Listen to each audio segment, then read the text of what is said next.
عليكم ورحمة الله وبركاته. الحمد لله رب العالمين، والعاقبة للمتقين، والصلاة والسلام على أشرف الأنبياء والمرسلين. أما بعد، فأعوذ بالله من الشيطان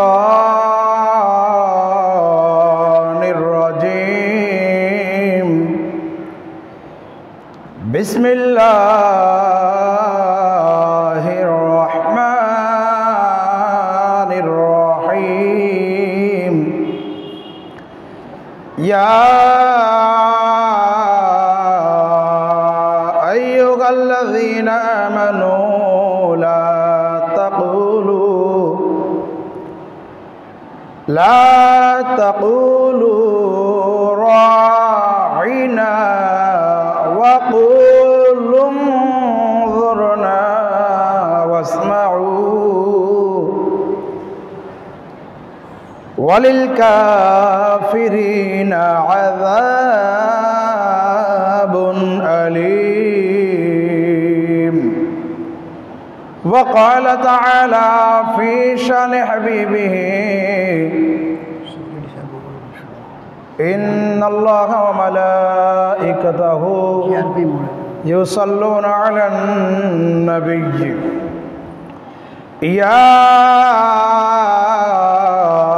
أيها الذين آمنوا صلوا عليه وسلموا تسليما.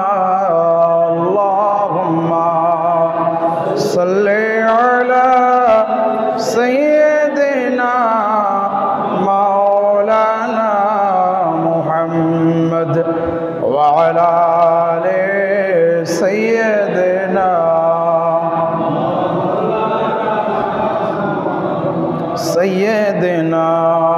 شفيعنا حبيبنا مولانا محمد وعلى آل سيدنا.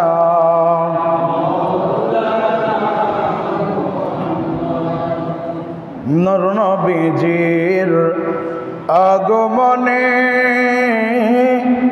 জগৎ হইল জালা, সেই নবীর উপরে দরুদ পড় ওহে আশিক নিরালায়। আল্লাহুম্মা সাল্লি আলা সাইয়্যিদিনা মাওলানা মুহাম্মদ ওয়া আলা আলি সাইয়্যিদিনা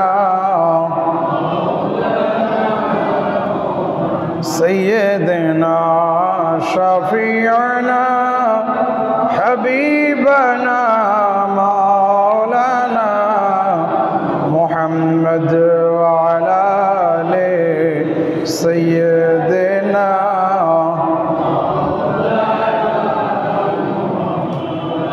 উপস্থিত গোলাটুলাই কলোনি জামে মসজিদে পবিত্র দিন জুমার দিন, জুমার নামাজ আদায়ার্থে যে সমস্ত মুসল্লিবৃন্দ মসজিদে এসেছেন, সকলকে আমার অন্তরের স্থল থেকে সালাম।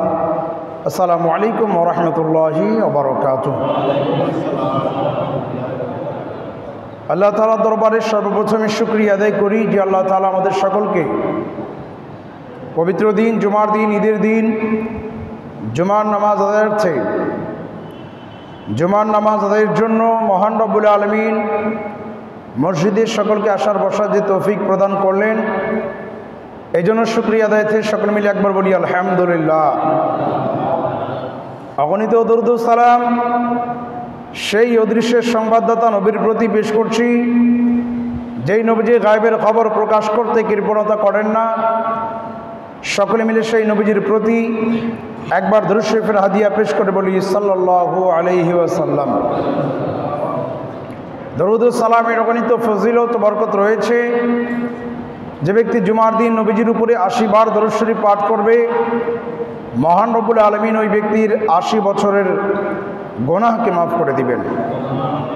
তাই আমরা সকলে মিলে চেষ্টা করব পবিত্র দিন জুমার দিন কমপক্ষে ৮০ বার দরুদ শরীফ পাঠ করা। মহান রব্বুল আলামিন সকলকেই সেই তৌফিক দান করুক। সকলে মিলে বলি আল্লাহুম্মা আমিন। কোরআন মাজিদ ফুরকান হামিদ থেকে যে আয়াতে কারিমা আপনাদের মাঝে আমি তেলাওয়াত করেছি, মহান রব্বুল আলামিন সূরাতুল বাকারার রুকু নম্বর 13 আয়াত নম্বর 104, এই আয়াতের মধ্যে মহান রব্বুল আলামিন আমার নবী পাক সাল্লাল্লাহু তাআলা আলাইহি ওয়া সাল্লামের দরবারের আদব কিভাবে বজায় রাখতে হয়, নবীজির শানে কিভাবে কথাবার্তা বলতে হয়, এই সম্পর্কে আল্লাহ পাক রব্বুল আলামিন ঈমানদারদেরকে শিক্ষা দিচ্ছেন। আরও নবী পাক সাল্লাল্লাহু তাআলা আলাইহি ওয়া সাল্লামের শিষ্টাচার আদব ইহতিরাম সম্পর্কে আল্লাহ পাক রব্বুল আলামিন সূরাতুল হুজুরাতের মধ্যেও ইরশাদ করেছেন। যেহেতু প্রথম আয়াতে কারিমা সূরা বাকারার 104 আমি পাঠ করেছি আপনাদের সম্মুখে, দেখি ইনশাআল্লাহ আয়াতের নিরিখেই আপনাদের সম্মুখে নবী পাক সাল্লাল্লাহু তাআলা আলাইহি ওয়া সাল্লামের